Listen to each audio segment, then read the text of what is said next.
Hierdie is Straatwys, goeiemôre, goeiemiddag, goeienaand. Daar was 'n ou monnik wat eendag saam met sy studente gesit het en hulle probeer leer het oor enlightenment, verligting en wysheid. En hy hou 'n koppie koffie in sy hand vas en toe vra hy, as iemand jou stap en jy mors koffie, hoekom het jy koffie gemors? Die studente antwoord vinnig, omdat iemand jou gestamp het.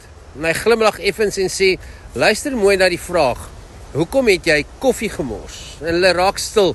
Hy sê jy het koffie gemors omdat daar koffie in jou beker was. Daar was 'n stilte gewees, 'n oomblik en jy kon voel iets verander in daai studente. En hy gaan aan en hy sê, as daar tee in jou beker was, sou jy tee gemors het. En as daar water was, sou jy water gemors het. Dieselfde stamp, maar 'n ander uitkoms. En dis waar ons almal vasval. Want ons kyk na die insident, ons fokus op wie ons gestamp het, wat met ons gebeur het en hoe dit ons laat voel het. En ons loop deur die lewe en kyk na die kolle op die mat van elke dag en ons blameer alles en almal buite ons. En dan kyk ons na ander mense, hoe hulle kalm bly, hoe hulle anders reageer op dieselfde ding wat met hulle gebeur het. En ons dink, hulle is dalk special, of hulle is baie sterker, of beter, of anders as ek. Maar dis nie dit nie.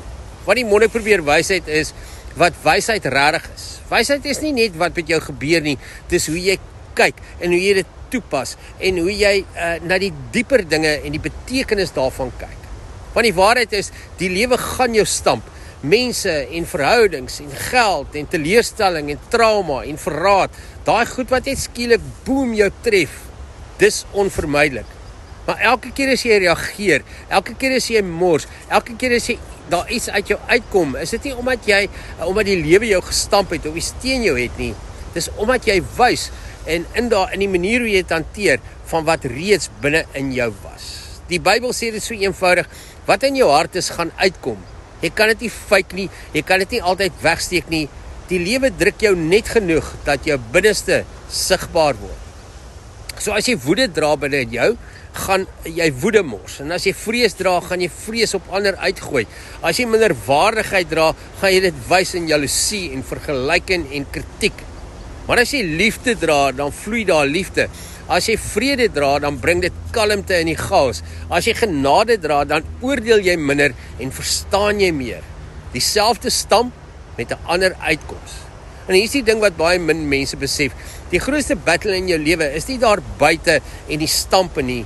Dis nie wat met jou gebeur nie, dis wat binne in jou aangaan en wat terwyl dit gebeur en na dit gebeur het. Dis hoekom Spreuke sê, bewaar jou hart met meer as enigiets anders, want daaruit vloei die lewe. Jou hart, dis jou beker. Wat jy daarin sit en daarin dra, is wat gaan uitkom wanneer die wêreld jou stamp. So miskien moet jy ophou vra, hoekom gebeur hierdie met my? En begin vra, wat is binne in my wat nou hier uitkom?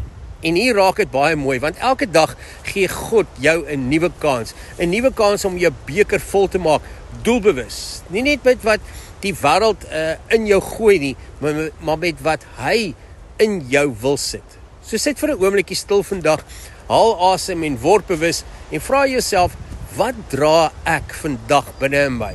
Want glo my, die lewe gaan jou weerstamp en wanneer dit gebeur, gaan jy nie kies wat uitkom in daardie oomblik nie. Jy gaan net wys wat reeds daarin is.